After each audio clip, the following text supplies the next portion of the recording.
My name is Robert Buford, and the child story I picked is Leo the Late Bloomer by child story author Robert Cross. Robert Cross was originally born in Milwaukee, Wisconsin.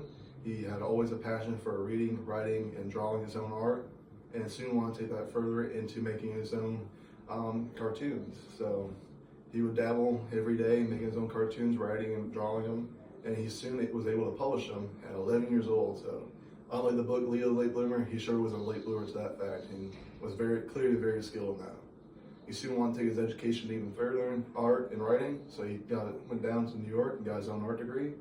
He eventually ended up meeting his wife, his soon-to-be wife, and after that, they moved down to Connecticut and they wanted to settle down. That's the place they finally chose.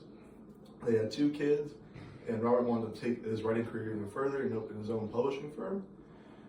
And in that publishing firm, he would have people coming in every day. They would want to always get feedback on their books, because him being the publisher. But on top of that, Robert also wanted to make his own books, so he was a very busy man.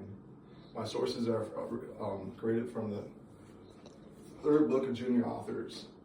All right, so getting into the book now, Leo the Late Bloomer.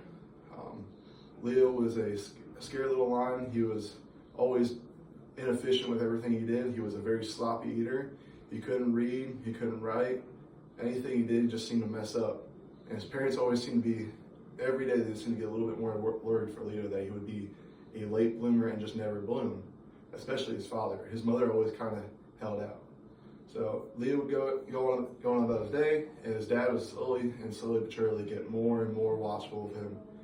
And you can almost see it as Leo being crowded by his parents and not even be able to flourish. So after his mother realizing that his father might have been the problem, they talked it over, and they decided to give Leo some room. So Leo's father would eventually just lay off. He would still have his times of wanting to take a look at Leo, make sure he's doing the right thing and not just going off and doing something dumb. But Leo had to be his own person, so he took weeks on end.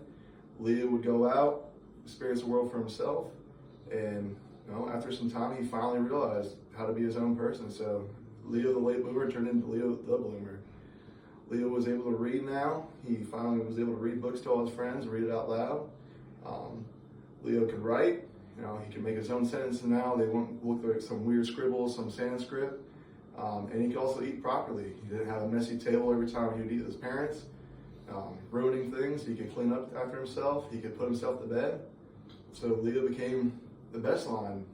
Now he's doing everything for himself. His parents don't have to worry about him. And so I guess you could say he made it in life. It helped his family out, because Leo was always putting a strain because his family was always worried on him. But now that Leo's not the late bloomer, his parents can go off and do their own thing while Leo can keep bettering himself as his own person. So thank you.